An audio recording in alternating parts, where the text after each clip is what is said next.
Hello! Aujourd'hui, en français, on va continuer la lecture du Pyjama rayé. L'ordre du jour est le suivant. On va commencer par les questions du chapitre 14 que vous deviez faire pour lundi passé. On va passer ensuite à vos questions sur les chapitres 15 et 16. Je vous donnerai ensuite quelques informations sur l'implicite de l'histoire pour essayer de comprendre un peu mieux tout ce qui se passe. Et ensuite, les devoirs pour aujourd'hui.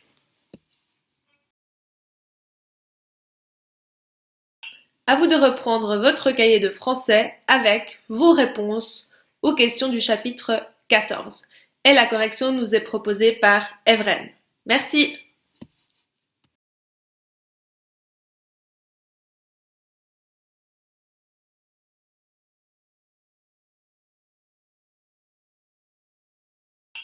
On va passer maintenant à un petit quiz interactif sur les questions 15 et 16.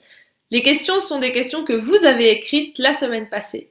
À chaque fois, la question va apparaître et vous aurez 5 secondes pour trouver dans votre tête la bonne réponse, qui s'affichera par la suite pour une correction instantanée.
Il y avait 10 questions. Combien de bonnes réponses avez-vous faites? Vous pouvez marquer votre résultat dans les commentaires.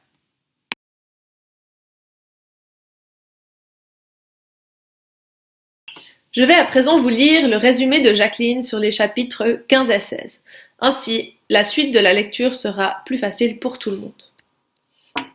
La grand-mère de Bruno est décédée et la famille se rend à son enterrement à Berlin. Bruno veut poser des questions à Gretel à propos de la barrière. Il remarque que la chambre de sa sœur avait changé et qu'elle s'était débarrassée de toutes ses poupées. Gretel lui explique que les personnes de l'autre côté sont des juifs et que c'est pour cela qu'ils ne peuvent pas venir de leur côté. Les deux enfants découvrent qu'ils ont des poux. Pour Gretel, ils utilisent un shampoing. Pour Bruno aussi, mais le père préfère lui raser la tête.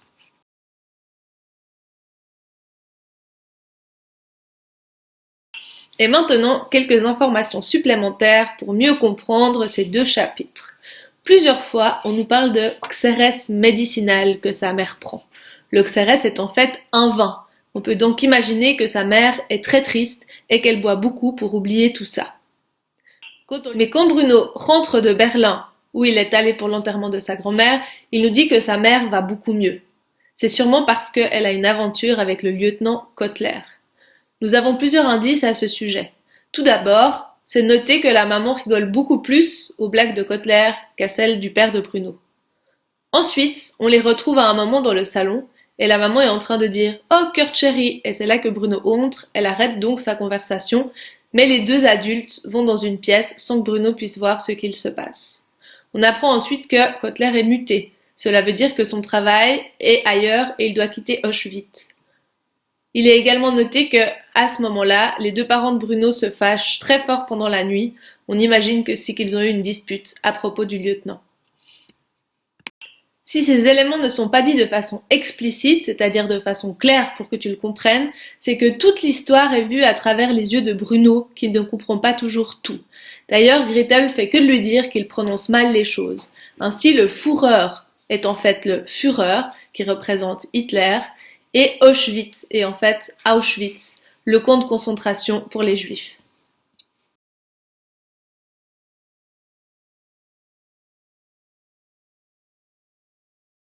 Voilà tes devoirs pour aujourd'hui. Tu vas commencer par lire la fin du livre, c'est-à-dire les chapitres 17 à 20. Quand tu auras fini, tu répondras à 3 questions par écrit et tu m'enverras tes réponses. Question 1. Comment est-ce que tu te sens à la fin de cette lecture? Question 2. À ton avis, où est Bruno? Et question 3. Est-ce que tu conseillerais ce livre à un copain? Si oui, pourquoi? Sinon, pourquoi? Je t'ai rajouté en lien 2 vidéos qui t'expliquent un peu mieux le contexte d'Hitler. Une vidéo pour présenter ce personnage et une vidéo qui t'expliquera un peu plus ce qu'est l'antisémitisme. Bon travail!